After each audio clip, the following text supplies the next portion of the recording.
नमस्कार। आकाशवाणी से प्रस्तुत है समाचार संध्या।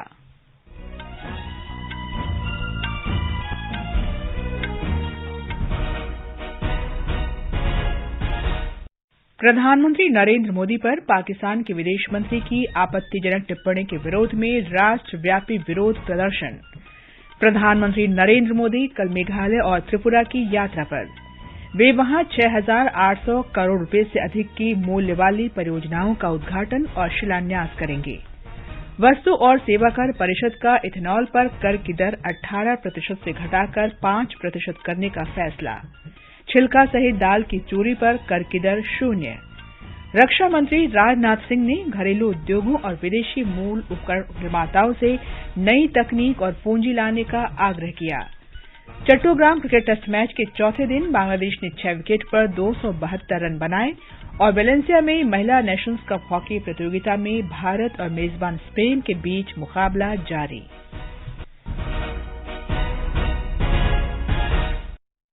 समाचार संध्या के साथ मैं कनकलता।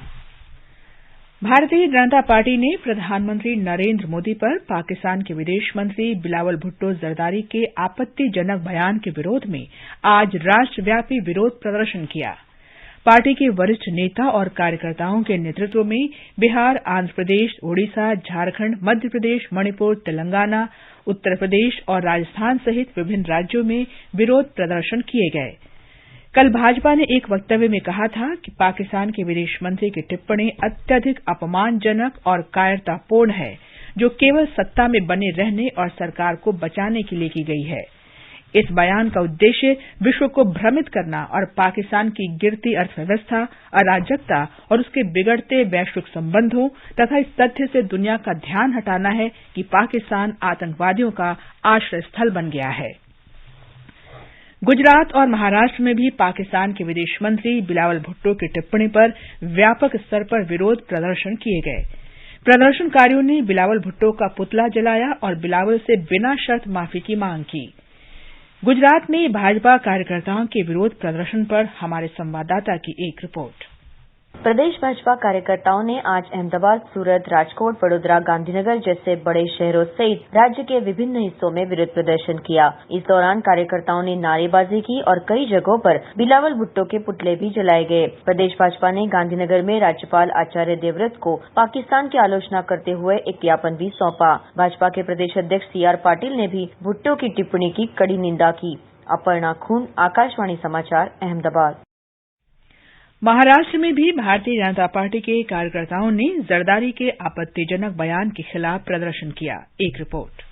मुंबई में भाजपा के सैकड़ों कार्यकर्ता और नेताओं ने विभिन्न स्थानों पर इकट्ठा होकर पाकिस्तान के विदेश मंत्री बिलावल भुट्टो जरदारी के खिलाफ प्रदर्शन किया। उन्होंने पाकिस्तान सरकार और उसके विदेश मंत्री की आलोचना करने वाले गाने भी बजाए। पुणे में भाजपा कार्यकर्ता और नेता हाथों में पोस्टर लेकर प्रमुख चौराहों पर इकट्ठा हुए। नासिक में भाजपा ने पाकिस्तान के विदेश मंत्री की टिप्पणी के खिलाफ रविवार कारंजा इलाके में विरोध प्रदर्शन किया। कोल्हापुर में भाजपा कार्यकर्ता शहर के व्यस्त छत्रपति शिवाजी महाराज चौक में इकट्ठा हुए। बुल्डाना के चिखली में छत्रपति शिवाजी महाराज की प्रतिमा के पास विरोध प्रदर्शन किया गया। माधुरी पांगे के साथ शैलेश पाटिल, आकाशवाणी समाचार, मुंबई। प्रधानमंत्री नरेंद्र मोदी कल मेघालय और त्रिपुरा की यात्रा पर जाएंगे। वे इस दौरान 6,800 करोड़ रुपए से अधिक की परियोजनाओं का उद्घाटन और शिलान्यास करेंगे। एक रिपोर्ट। प्रधानमंत्री शिलांग में पूर्वोत्तर परिषद की स्वर्ण जयंती समारोह का उद्घाटन करेंगे। श्री मोदी राज्य अधिवेशन केंद्र शिलांग में परिषद की आधिकारिक बैठक के अलावा एक जनसभा को भी संबोधित करेंगे। प्रधानमंत्री 2,450 करोड़ रुपए से अधिक की बहुउद्देशीय परियोजनाओं का उद्घाटन और शिलान्यास करेंगे। वे मेघालय के 4G टावर राष्ट्र को समर्पित भी करेंगे। त्रिपुरा में प्रधानमंत्री मोदी 4,350 करोड़ रुपए की लागत की विभिन्न महत्वपूर्ण परियोजनाओं का उद्घाटन करेंगे। इसके अतिरिक्त वे कई परियोजनाएं राष्ट्र को समर्पित करेंगे तथा कई अन्य परियोजनाओं का शिलान्यास करेंगे। श्री मोदी प्रधानमंत्री शहरी आवास योजना और प्रधानमंत्री ग्रामीण आवास योजना के लाभार्थियों के लिए गृह प्रवेश की शुरुआत करेंगे। प्रधानमंत्री आनंद नगर में राज्य होटल प्रबंधन संस्थान और अगरतला में सरकारी डेंटल कॉलेज का उद्घाटन भी करेंगे। समाचार कक्ष से विशाल शर्मा। गृह और सहकारिता मंत्री अमित शाह ने आज कोलकाता में 25वीं पूर्वोत्तर क्षेत्रीय परिषद की बैठक की अध्यक्षता की। इस अवसर पर श्री शाह ने कहा कि प्रधानमंत्री नरेंद्र मोदी के नेतृत्व में पिछले 8 वर्ष में क्षेत्रीय परिषदों की बैठकों में 1000 से ज्यादा मुद्दों पर विचार विमर्श किया गया है और इनमें से 93% का समाधान हो गया है। ये एक बहुत बड़ी उपलब्धि है। गृहमंत्री ने कहा कि वाम कट्टरपंथ पूर्वोत्तर क्षेत्र से लगभग खत्म हो गया है और इस पर काबू पाने के निर्णायक प्रयास किए जाने चाहिए। वस्तु और सेवा कर जीएसटी परिषद ने अनुपालन में की जा रही कुछ गड़बड़ियों को अपराध की श्रेणी से बाहर रखने और फर्जी चालानों को छोड़कर अभियोजन शुरू करने की न्यूनतम सीमा को 1 करोड़ से बढ़ाकर 2 करोड़ रुपये कर दिया है। वित्त मंत्री निर्मला सीतारामन की अध्यक्षता में वीडियो कॉन्फ्रेंसिंग के माध्यम से आयोजित जीएसटी परिषद की 48वीं बैठक में यह निर्णय लिया गया। परिषद की बैठक के बाद मीडिया को जानकारी देते हुए वित्त मंत्री सीतारामन ने कहा कि बैठक में तंबाकू और गुटखे पर कराधान के बारे में चर्चा नहीं हो सकी। We completed 8 of the agenda points. The rest would be carried on to the next, hopefully an in-person meeting. And importantly, of the 7 agenda that we could not take up today, there were 2 GOM issues which had to be discussed. One relating to the capacity-based taxation on tobacco and the gutkha, and the other relating to the setting up of a GST tribunal. राजस्व सचिव संजय मल्होत्रा ने बैठक में लिए गए निर्णयों के बारे में कहा कि 3 प्रकार के अपराधों को अपराध की श्रेणी से बाहर रखने की सिफारिश की गई है।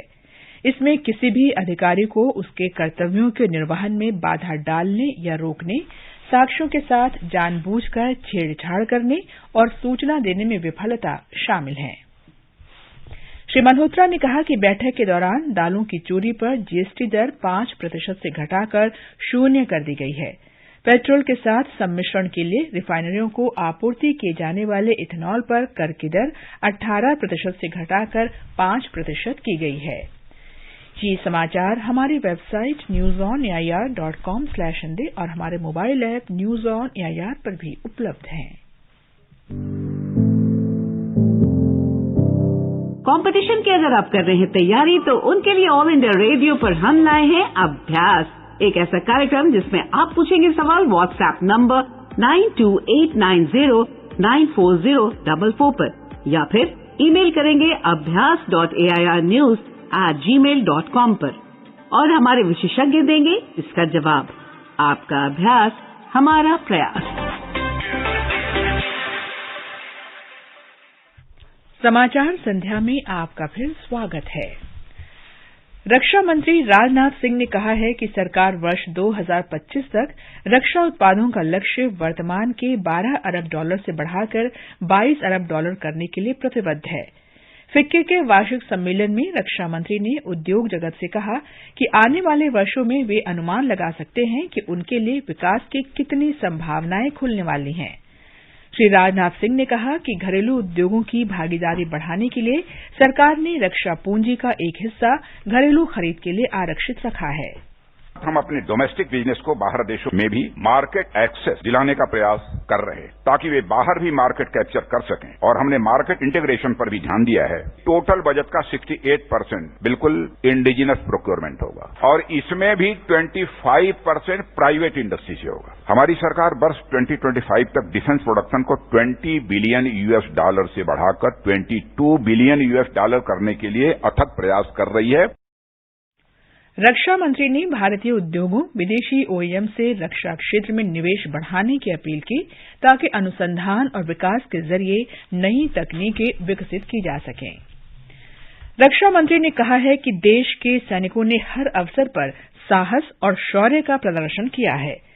फिक्की के 95वें वार्षिक समारोह में आज उन्होंने कहा कि गलवान और तवांग में भारतीय सेना ने अग्रिम मोर्चे पर अपूर्व पराक्रम का परिचय दिया है। भारतीय जनता पार्टी ने अरुणाचल प्रदेश में भारतीय सेना के जवानों पर अपमानजनक टिप्पणी करने पर कांग्रेस नेता राहुल गांधी की निंदा की। पार्टी प्रवक्ता गौरव भाटिया ने आज नई दिल्ली में बताया कि देश की सेना की वीरता और साहस पर देशवासियों को गर्व है। उत्तर प्रदेश के मुख्यमंत्री योगी आदित्यनाथ ने भारतीय सेना के खिलाफ कांग्रेस नेता राहुल गांधी के बयान की कड़ी आलोचना की है। श्री आदित्यनाथ ने कहा कि राहुल गांधी के बयान से राष्ट्र विरोधी तत्वों को मदद मिलेगी। केंद्रीय स्वास्थ्य और परिवार कल्याण मंत्री डॉ मनसुख मांडविया ने आज हैदराबाद में राष्ट्रीय जैव आयुर्विज्ञान अनुसंधान जंतु संसाधन सुविधा में एक नए अत्याधुनिक केंद्र का उद्घाटन किया। केंद्रीय मंत्री ने इस अवसर पर कहा कि अनुसंधान और नवाचार के नए प्रमुख संस्थान खोले जाने चाहिए। उन्होंने कहा कि देश को फार्मा केंद्र बनाने के प्रयास चल रहे हैं। आज integrative health and well being पर जो कॉन्फ्रेंस हो रही है, सरकार ने भी 1,50,000 हेल्थ एंड वेलनेस सेंटर देश में स्थापित किया है। वहां मेडिटेशन से लेके, योगा से लेके, प्रिवेंटिव केयर के लिए मार्गदर्शन से लेके अनेक टाइप की अलग अलग एक्टिविटी वहां हो रही है। भारत की अध्यक्षता में G20 की फाइनेंस ट्रैक की रूपरेखा कार्यसमूह की पहली बैठक आज बेंगलुरु में संपन्न हुई। 2 दिवसीय बैठक के दौरान सदस्य देशों ने महामारी के बाद मुद्रास्फीति और मंदी के कारण अर्थव्यवस्था पर पड़ने वाले प्रभाव के बारे में चर्चा की। भारत की G20 की अध्यक्षता के दौरान देश के 50 से अधिक शहरों में 200 से अधिक बैठकों का आयोजन किया जाएगा। केंद्र शासित प्रदेश लद्दाख अगले साल अप्रैल में G20 कार्यक्रम की मेजबानी करेगा। केंद्र शासित प्रदेश में निर्धारित G20 बैठक से लद्दाख की अनूठी सांस्कृतिक और प्राकृतिक विरासत के प्रदर्शन और ब्रांडिंग करने का एक शानदार अवसर मिलेगा।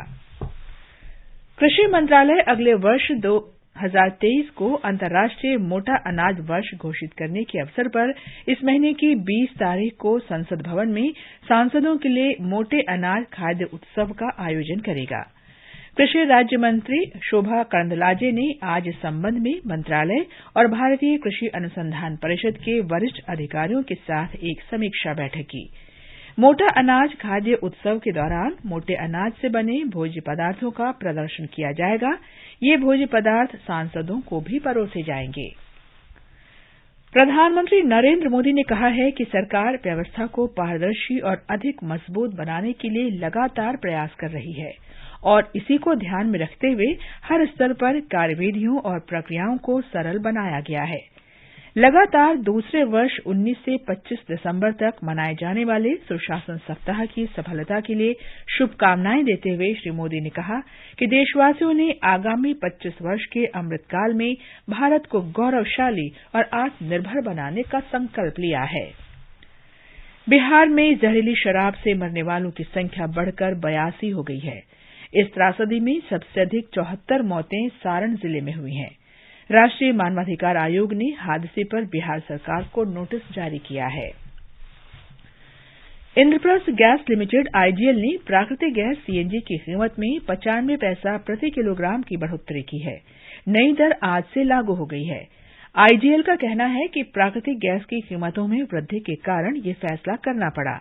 राजधानी दिल्ली में अब 1 किलोग्राम सीएनजी की कीमत 79.56 प्रति किलोग्राम हो गई है। ये समाचार आकाशवाणी से प्रसारित किए जा रहे हैं। ताजा समाचार जानने के लिए आप हमारे Twitter handle @AIR News Hindi को फॉलो कर सकते हैं। ये आकाशवाणी है। प्रधानमंत्री नरेंद्र मोदी ने T20 दृष्टिबाधित क्रिकेट विश्व कप जीतने के लिए भारतीय टीम को बधाई दी है। केंद्रीय युवा मामले और खेल मंत्री अनुराग सिंह ठाकुर ने भी दृष्टिबाधित क्रिकेट विश्व कप जीतने पर भारतीय टीम को बधाई दी। भारतीय टीम ने तीसरी बार T20 दृष्टिबाधित क्रिकेट विश्व कप हासिल किया है। कतर में फुटबॉल विश्व कप में इस समय तीसरे स्थान के लिए क्रोएशिया का सामना मोरक्को से हो रहा है। ताजा समाचार मिलने तक दोनों टीम 1-1 से बराबरी पर हैं। फाइनल में कल फ्रांस का सामना अर्जेंटीना से होगा। चट्टोग्राम में भारत के साथ पहले क्रिकेट टेस्ट मैच के चौथे दिन का खेल समाप्त होने तक बांग्लादेश ने दूसरी पारी में 6 विकेट पर 272 रन बना लिए थे। भारत ने बांग्लादेश को 513 रन का लक्ष्य दिया है। अंत में मुख्य समाचार एक बार फिर। प्रधानमंत्री नरेंद्र मोदी पर पाकिस्तान के विदेश मंत्री की आपत्तिजनक टिप्पणी के विरोध में राष्ट्रव्यापी विरोध प्रदर्शन। प्रधानमंत्री नरेंद्र मोदी कल मेघालय और त्रिपुरा की यात्रा पर। वस्तु और सेवा कर परिषद का इथेनॉल पर कर की दर 18% से घटाकर 5% करने का फैसला। छिलका सहित दाल की चोरी पर कर की दर 0। इसके साथ ही समाचार संध्या का ये अंक समाप्त हुआ। नमस्कार।